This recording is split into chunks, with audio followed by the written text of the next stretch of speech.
దేవుడు కొన్ని వాగ్దానాలు మనకిచ్చాడు. ఆ వాగ్దానాల్లో మొదటిది ఏంటంటే భయపడవద్దు. రెండవది ఏంటంటే నేను మీ పక్షంగా ఉన్నాను. 3 నిన్ను నేను విడువను. మరొక మాట ఏంటంటే నా మాటలు అబద్ధం కాదు. దేవునికి మహిమ కలుగును గాక. హల్లెలూయా. ఏమేమి చెప్పానో మళ్ళీ చెప్పండి. భయపడవద్దు, నేను మీ పక్షంగా ఉన్నాను, నేను నిన్ను విడిపించుదును, నేను నిన్ను విడిపించుదును, నా మాటలు అబద్ధం కాదు. ఈ మాటల్లో ఉన్నటువంటి వాగ్దానాలు మనం పూర్తిగా నమ్ముదాం. దేవునికి మహిమ కలుగును గాక. చాలా ధైర్యం ఈ మాటల ద్వారా మనకు ఉంటుంది. దేవునికి మహిమ కలుగును గాక. ఒకసారి యెషయా గ్రంథం తిరుగుదాము. యెషయా గ్రంథము చూడండి. యెషయా గ్రంథము అందులోంచి 37వ అధ్యాయము. యెషయా గ్రంథంలోంచి 37వ అధ్యాయము 6వ వచనం చదవండి.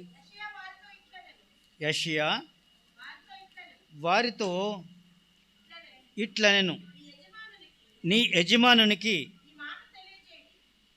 ఈ మాట తెలియచేయడి. యెహోవా సెలవిచ్చినది ఏమనగా, యెషూరు రాజు సేవకులు నన్ను దూషింపగా నీవు వినిన ఈ మాటలకు భయపడవద్దు. దేవునికి మహిమ కలుగును గాక. జాగ్రత్తగా వింటున్నారా? అనేక మాటలు విన్నారు, భయము కలిగించే మాటలు. కుటుంబాల్లో అలాంటి మాటలు ఉంటాయి, బంధువుల్లో అలాంటి మాటలు ఉంటాయి. మన శత్రువులు ఎవరైతే ఉన్నారో నిన్ను భయపెట్టే ప్రణాళిక సిద్ధం చేసి ఏదో ఒక రకంగా నిన్ను భయపడతారు. ఈ మాటల ద్వారా నిన్ను భయపెట్టే ప్రయత్నం చేస్తారు. ఏదో ఆశిస్తున్నావు కానీ ఇది జరగదులే అంటారు. అప్పుడు మనకి చాలా భయం వేస్తుంది. చాలా విషయాల్లో మనం ఏదో అనుకుంటాం, అది కాదు అంటే మనకు బాధ కదా, మనకు భయం కూడా. ఆ మాట అన్న తర్వాత చాలా భయం కలుగుతుంది, అంతవరకు భయం ఉండదు. ఎవరో ఏదో అన్నారని ఆ మాట మనకి చాలా బాధ కలుగుతుంది. ఇక్కడ వాక్యంలో అదే చెబుతుంది. ఏమని చెబుతుంది? నీవు వినిన మాటలకు ఎవరి మాటలు? అష్షూరు రాజుల మాటలకు కదండి. అష్షూరు రాజు సేవకుల మాటలకు దూషింపగా నీవు వినిన మాటలకు భయపడవద్దు. ఆ మాటలకు భయపడద్దు, భయపడకు, నేనున్నాను నీకు. దేవునికి మహిమ కలుగును గాక. చప్పట్లు కొడతారు ఒకసారి. అష్షూరు రాజులు యెరూషలేమును బెదిరించారు. అతని సేవకులు దేవునిని అవమానిస్తూ చాలా మాటలు మాట్లాడారు. చాలా భయపడ్డాడు. అప్పుడు దేవాది దేవుడు పూనుకొని అప్పుడు అంటున్నాడు, అష్షూరు రాజుల సేవకుల మాటలకు నీవు వినిన మాటలకు భయపడవద్దు. అనేక మాటలు అన్నారు. ఆ మాటలకు నువ్వు భయపడొద్దు. ఎవరో మాట్లాడతారు నిన్ను కించపరచడానికి, నిన్ను హేళన చేయడానికి, నీ స్ట్రెంగ్త్ తగ్గించడానికి, బాధ కలిగేటట్లుగా ఎదుటి వాళ్ళు మాట్లాడతారు. అంతవరకు ధైర్యంగా ఉంటాం, అంతవరకు ధైర్యంగా ఉండొచ్చు. కానీ ఈ మాటలు విన్న తర్వాత చాలామంది భయపడిపోతారు. ఏంటి ఇలాగంటున్నారు, ఇలాగంటున్నారేంటి? నేను ఏదో కార్యం చేద్దాం అనుకున్నాను, ఏదో జరుగుతుంది అనుకున్నాను. వాళ్ళ మాటలు చూస్తే అవ్వదు అవ్వదు అవ్వదు అన్నట్టుగా మాట్లాడుతున్నారు, జరగదు అన్నట్టు మాట్లాడుతున్నారు. కానీ దేవుడు అంటున్నాడు, ఈ మాటలకు నువ్వు భయపడవద్దు. దేవునికి మహిమ కలుగును గాక. హల్లెలూయా, హల్లెలూయా, హల్లెలూయా. అపవాదులు వస్తాయి, చాలాసార్లు అపవాదులు వస్తాయి నీ మీదకి, భయపడవద్దు. బెదిరింపులు వస్తాయి, భయపడవద్దు. చెడు వార్తలు వినాల్సి వస్తుంది, భయపడవద్దు. కష్టాలను గురించి చాలామంది భయపెడతారు. నీకు కష్టం వస్తే చాలామందికి ఉన్న అలవాటు ఏంటి తెలుసా? ఎవరైనా కష్టాలను ఉన్నారనుకోండి, వాళ్ళను ధైర్యపరచాలి. వాళ్ళ బాధను మర్చిపోయేటట్లుగా మనం ధైర్యపరచాలి. కానీ ఈ లోకంలో ఉన్న తీరేంటంటే, అమ్మ అలా జరగకుండా ఉంటే బాగుండు, అలాగైందా, ఇలాగ అయితే ఇంకా ప్రమాదం అయ్యేది అని ఇంకా భయపెట్టే ప్రయత్నం చేస్తారు. కానీ దేవుని వాక్యం, దేవుడు ఏం చెప్తున్నాడంటే, ఈ మాటలకు నువ్వు భయపడవద్దు. అది మనుషులు మాట్లాడుకునే మాటలు, దేవుడు మాట్లాడే మాటలు కాదు. అది దేవుడిని ధైర్యపరుస్తాడు. దేవునికి మహిమ కలుగును గాక. హల్లెలూయా, హల్లెలూయా, హల్లెలూయా. దావీదు ఏమైపోవాలి? గొలియాతు వచ్చి పెద్ద పెద్ద కేకలు పెడుతున్నాడు. రేయ్, ఎవరైనా ఉంటే రండిరా, నేను బలాఢ్యుడను, నా ముందు ఎవరు నిలవలేరు. 6 మూరల జానలు ఉన్నటువంటి గొలియాతు బరిలో దిగి కేకలు పెడుతున్నాడు. ధైర్యవంతులు, యుద్ధ నేర్పరిగా ఉన్నవాళ్ళు చాలామంది భయపడిపోయారు. ఎక్కడికి ఆ రంగంలోకి వెళ్ళలేకపోతున్నారు, యుద్ధ రంగంలోకి వెళ్ళలేకపోతున్నారు. దావీదు దేవుణ్ణి బట్టి ధైర్యం తీసుకున్నాడు. దేవునికి మహిమ కలుగును గాక. చిన్నపిల్లాడు వచ్చి నేను వాడిని పడగొడతాను అని ధైర్యం చెప్పి, రాజుకే ధైర్యం చెప్పాడు. నేను సింహాలను చీల్చిన వాడను, ఏం భయం లేదు, గొలియాతును చీల్చి పడేస్తానన్నాడు. దేవునికి మహిమ కలుగును గాక. హల్లెలూయా, హల్లెలూయా, హల్లెలూయా. ధైర్యం ఎవరి వల్ల వచ్చింది? దేవుని మాటల వల్ల దావీదుకు లభించింది ధైర్యం. ఆ ధైర్యంతో మాట్లాడుతున్నాడు. గొలియాతు నాకొక లెక్క అన్నాడు. హల్లెలూయా, హల్లెలూయా. రెండో విషయం చెబుతున్నాను. ఏం మాట్లాడుకున్నాం మనం? మొదటి మాట భయపడవద్దు అని చెప్పాను. రెండవ మాట ఏంటంటే, నేను నీ పక్షాన ఉన్నాను. దేవునికి మహిమ కలుగును గాక. నీకు తోడుగా ఉన్నాను, నీ పక్షముగా ఉన్నాను. ఎందుకు భయపడుతున్నావు? అప్పులు చూసి భయపడుతున్నావా? లేకపోతే నిందలు చూసి భయపడుతున్నావా? శత్రువును చూసి భయపడుతున్నావా? దేనికి భయపడుతున్నావు? ఈ మాటలకు దేవుడిస్తున్న జవాబు ఏంటో తెలుసా? నేను నీ పక్షమున ఉన్నాను. దేవునికి మహిమ కలుగును గాక. హల్లెలూయా. యెహెజ్కేలు గ్రంథము 36వ అధ్యాయము. యెహెజ్కేలు గ్రంథము 36వ అధ్యాయము చూస్తారా ఒకసారి? 36వ అధ్యాయము 9వ వచనం అనుకుంటే చూడండి. 36. నేను మీ పక్షముననున్నాను, నేను నీ పక్షమున ఉన్నాను, నేను మీ తట్టు తిరగగా, నేను మీ తట్టున తిరగగా, మీరు దున్నబడి విత్తబడుదురు. మీరు దున్నబడివి విత్తబడుదురు. దున్నడం కూడా లేదు, విత్తడం కూడా లేదు. అప్పుడు ధైర్యం తెచ్చుకోండి. నేను మీ పక్షమున ఉన్నాను, దున్నుతాను, విత్తనాలు వేస్తాను, ఫలభరితంగా మారుస్తాను నిన్ను. దేవునికి మహిమ కలుగును గాక. ఫలాలు లేవని బాధపడుతున్నారా? లేదు లేదు. ఆయన అంటున్నాడు, భయపడవద్దు, నేను నీ పక్షమున కార్యం చేస్తాను. హల్లెలూయా. ఇశ్రాయేలు బబులోను చెరలో ఉన్నటువంటి కాలంలో యెహెజ్కేలు మాట్లాడుతున్నటువంటి మాట ఇది. బబులోను దేశంలో చెరలో ఉన్నప్పుడు దేవుడు ఈ మాట అన్నాడు. దేవునికి మహిమ కలుగును గాక. హల్లెలూయా, హల్లెలూయా. దేవుడు మిమ్మల్ని విడిచేవాడు కాదు. ఆశ లేదు మాకు. చూడండి, 37వ అధ్యాయంలో ఉంటుంది ప్రారంభంలో. నన్ను తోడుకొని పోయి ఒక ఎముకలో ఉన్నటువంటి లోయలోనికి తీసుకువెళ్ళాడు. ఆ ఎముకలున్న లోయలోనికి తీసుకువెళ్ళి నేను నీ పక్షాన ఉన్నాను, ఈ ఎముకలు మాట్లాడతాయా అని అడిగాడు. అది నీకే తెలియదు. ఈ ఎముకలు మాట్లాడతాయా? మాట్లాడవు, కానీ వాటిలోనికి నేను జీవం పంపిస్తున్నాను. దేవునికి మహిమ కలుగును గాక. హల్లెలూయా. అవి లేచి తిరుగుతాయి. ఎండిన ఎముకల లోయలో ధైర్యం నింపే దేవుడు ఇప్పుడు నీ పక్షమాన ఉన్నాడు అని చెప్పి నిన్ను ధైర్యపడుతున్నాడు. దేవునికి మహిమ కలుగును గాక. హల్లెలూయా, హల్లెలూయా. ధైర్యం వచ్చిందా లేదా? చేతులు ఎత్తని ధైర్యం వచ్చినాడు. దేవునికి మహిమ కలుగును గాక. ధైర్యపరచడానికి ప్రయత్నం చేస్తున్నాడు. మొదటి మాట భయపడవద్దు, రెండవ మాట నేను నీ పక్షమున ఉన్నాను. దేవునికి మహిమ కలుగును గాక. హల్లెలూయా, హల్లెలూయా. పరిస్థితులు వ్యతిరేకమైపోతాయి చాలాసార్లు. మనం అనుకున్నది అనుకున్నట్లుగా జరగదు. మన పక్షాన ఎవరు లేరే, మన పక్షం మనం మాట్లాడేవారు ఎవరు లేరే, నాకెవరు దిక్కు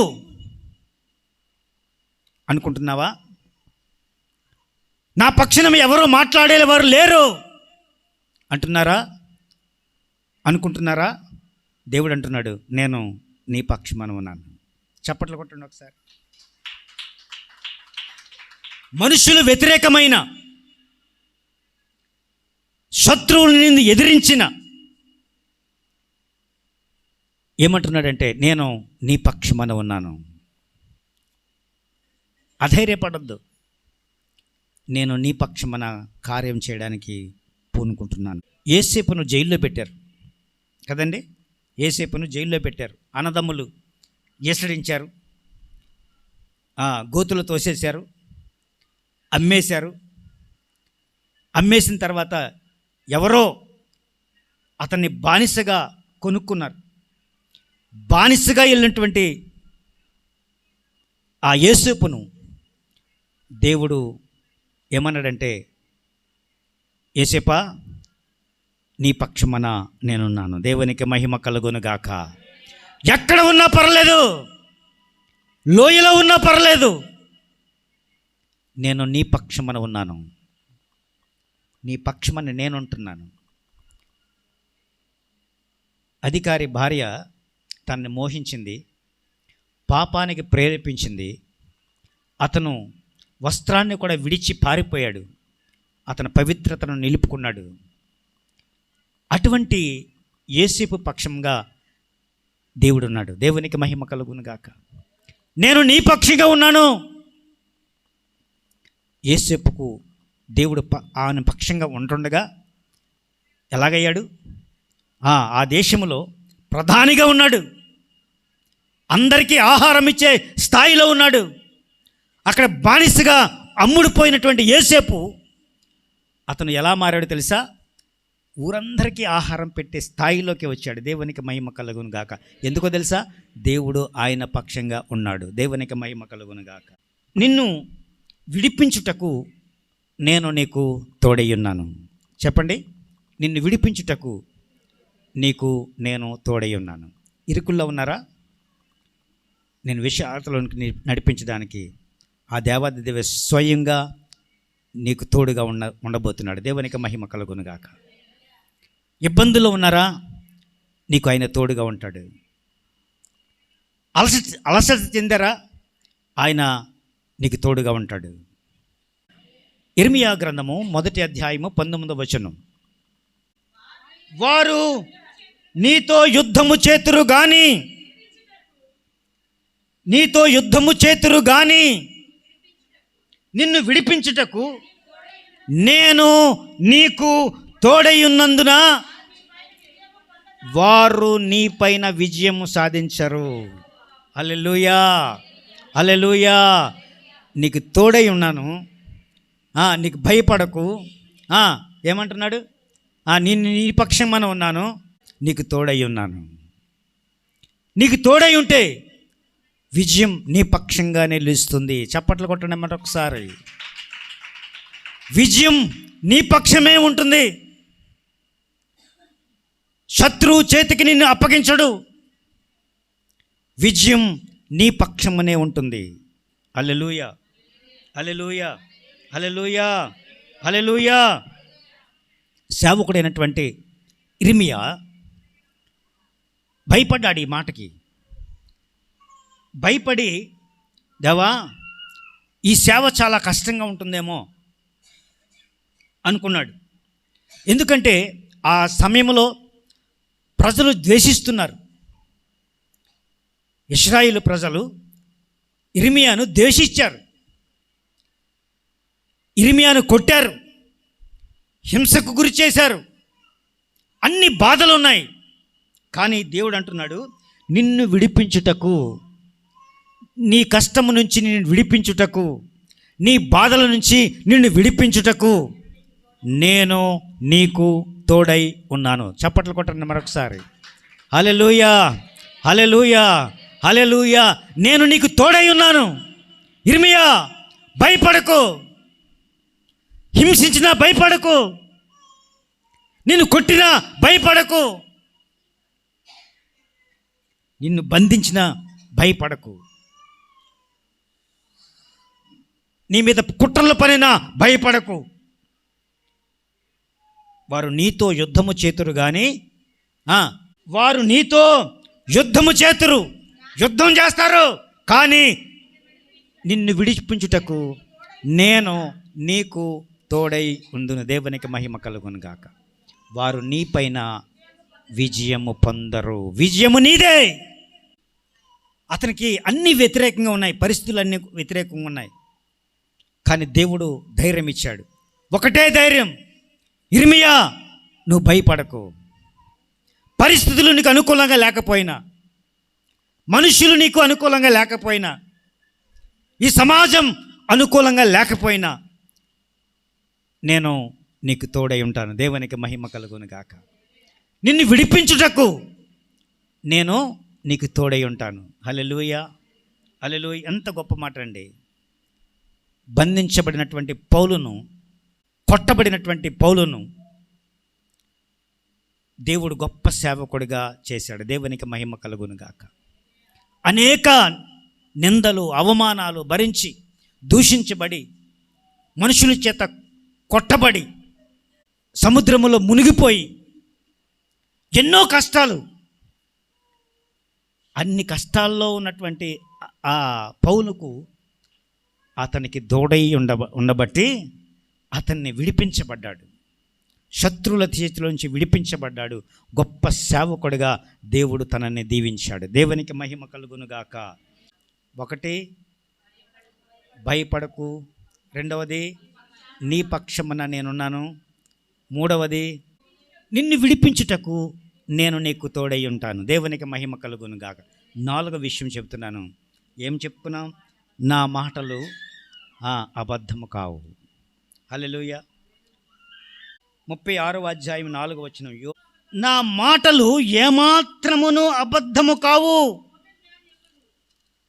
నా మాటలు ఏమాత్రమును అబద్ధములు కావు. అతనికి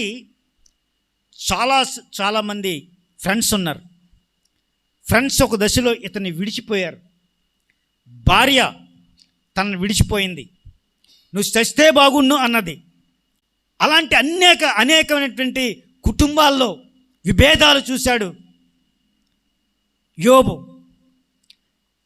అతను చాలామంది అవమానకరంగా మాట్లాడారు. అప్పుడు అంటున్నాడు, ఇదిగో యోబు, నా మాటలు అబద్ధం కావు. రెండింతల మేలు చేస్తాను నీకు. నువ్వేమీ బాధపడద్దు. నేను నీ పక్షమనున్నాను, నీకు తోడై ఉంటాను. నా మాటలు అబద్ధం కావు. నీ పక్షమున నేను ఉంటాను, నీకు తోడై ఉంటాను. శత్రువు మీ మీద పడినా నీ ప్రాణానికి ఏమీ ప్రమాదం ఉండదు. మళ్ళీ నిన్ను ఉజ్జీవింపజేస్తాను. దేవునికి మహిమ కలుగును గాక. హల్లెలూయా, హల్లెలూయా. అది దేవుని మాటలు. దేవుని మాటలు నిరర్ధకము కావు కదండి. దేవుని మాట అవునంటే అవును, కాదంటే కాదు అన్నట్టుగా ఉంటాయి. దేవుడు కార్యం జరిగించేవాడు. అతని మాట ఇచ్చి దేవుడు దాన్ని అమలు చేసే దేవుడు. దేవునికి మహిమ కలుగునుగాక. హల్లెలూయా, హల్లెలూయా. దేవుని గురించి బైబిల్ గొప్పగా చెబుతుంది. అది దేవుని మాటలు, అబద్ధం కాదు. దేవుని మాటలు మారవు, దేవుని మాటలు విఫలమవదు. ఎముకల లోయలోనికి తీసుకెళ్ళి, ఎముకలు మాట్లాడగలవా అన్నాడు. ఆయన హస్తం వేస్తే జీవం పోసుకొని మాంసము పొదిగించబడి నడుచుకుంటూ వచ్చారట. దేవునికి మహిమ కలుగునుగాక. ఎముకల లోయలో ఉన్నటువంటి ఎముకలన్నీ కూడా కూడి వచ్చి గొప్ప సైన్యముగా కదిలేయట. దేవునికి మహిమ కలుగునుగాక. హల్లెలూయా, హల్లెలూయా, హల్లెలూయా. వాక్యం చెబుతుంది దేవుని మాటలు ఏది నిరర్ధకం కాదు. ఒకసారి మాట ఇస్తే ఆయన అన్న మాట నెరవేరుతుంది. దేవునికి మహిమ కలుగునుగాక. నీతో అన్న మాట నెరవేరుతుంది. హల్లెలూయా, హల్లెలూయా. నీతో దేవుడు ఏం చెప్తున్నాడు? వాక్యమైనటువంటి దేవుడు. ఆది యందు వాక్యం ఉండెను, వాక్యము దేవుని యొద్ద ఉండెను, వాక్యము దేవుడై ఉండెను. ఆ వాక్యము ఏం మాట్లాడుతుందో అది సత్యం. వాక్యంలో ఉన్నటువంటి సత్యాలు నిన్ను ధైర్యపరుస్తాయి. దేవునికి మహిమ కలుగునుగాక. హల్లెలూయా. యెషయా గ్రంథము 55వ అధ్యాయము 11వ వచనం చదవండి. వర్షమును హిమమును ఆకాశము నుండి వచ్చి అక్కడికి ఎలాగూ మరలక వెళ్ళిన వర్షం కురుస్తుందా? అది మళ్ళీ తిరిగి వస్తుందా? రాదు. భూమిని తడిపి విత్తువానికి విత్తనమును, చాలా జాగ్రత్తగా వినండి, విత్తువానికి విత్తనమును, భుజించు వారికి ఆహారమును కలుగుటకై అది చిగిర్చి వర్ధిల్లున్నట్లు చేస్తాడట. దేవునికి మహిమ కలుగునుగాక. ఇంకా చదవండి. అలాగే నా నోట నుంచి వచ్చు మాట, నా నోట నుంచి వచ్చే మాట అమ్మా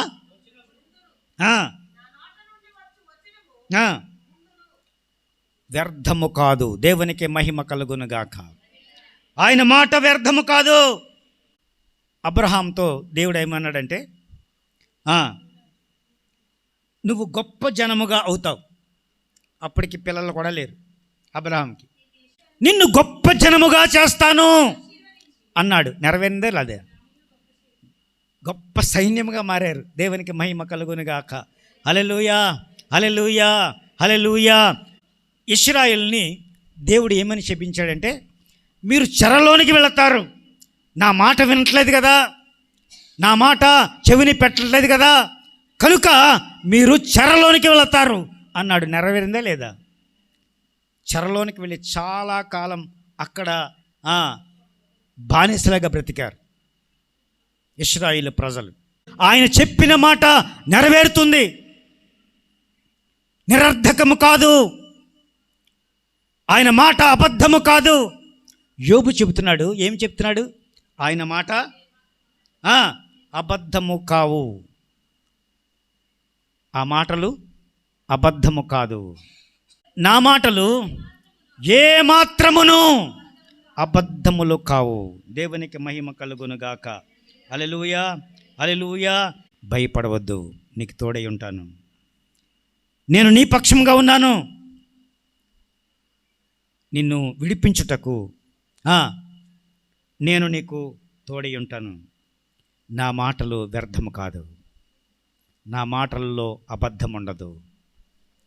ఎల్లప్పుడూ నీకు తోడై ఉంటాను, నిత్యము నీకు తోడుగా ఉంటాను. నువ్వు దేనికోసం భయపడుతున్నావో భయపడకు, నేను నీ పక్షాన కార్యం చేస్తాను, నీ పక్షంగా ఉంటాను. నువ్వు భయపడాల్సిన అవసరం లేదు, నీ తోడుగా ఉంటాను. నిన్ను చేయి పట్టుకొని నడిపిస్తాను, నిన్ను చేయి పట్టుకొని నడిపిస్తాను. నీ చేయి నాకు అందించు, నీకు తోడుగా ఉంటున్నాను, నేను నడిపిస్తాను. నేను ఏదైతే మాట ఇచ్చానో ఆ మాట నెరవేర్చబడునుగాక. ప్రార్థన చేసుకుందాం, తలలు వంచండి.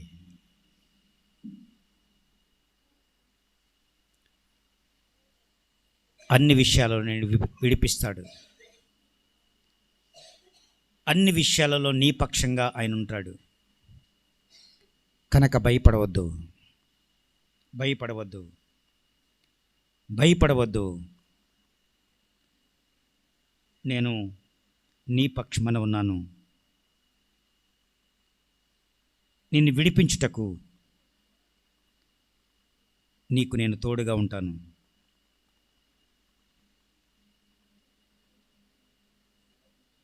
నా మాటలు అబద్ధములు కావు. ఈ మాటను బట్టి ఖచ్చితంగా నువ్వు నమ్మి తీరాలి. ఆయన మాట ఇచ్చి నెరవేర్చే దేవుడు. నీకు ఈ రాత్రి మాట ఇస్తున్నాడు. ఆయన సంపూర్ణంగా నెరవేరుస్తాడు.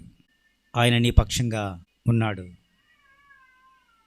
నీ కోసం ఎవరు మాట్లాడకపోయినా ఆయన నీ పక్షంగా ఉంటాడు. నిన్ను విడిపించడానికి, బంధకాల్లో ఉన్నావా, నిన్ను విడిపించడానికి నీకు ఆయన తోడుగా ఉంటాడు.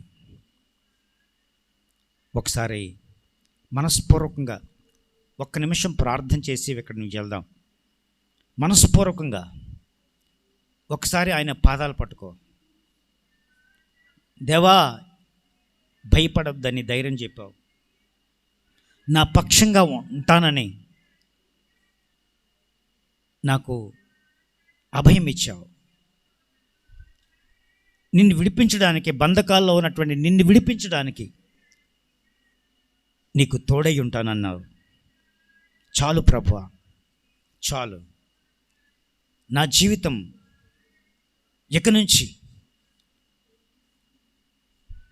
ఇక నుంచి ఏ భయము లేకుండా నువ్వు నా పక్షంగా ఉన్నావు గనుక నేను ధైర్యంగా ముందుకు కొనసాగుతాను. నన్ను విడిపించే దేవుడవు, నాకు తోడై ఉన్న దేవుడవు, నన్ను విడిపిస్తానంటున్నావు. నాకు ఏ భయము లేదు.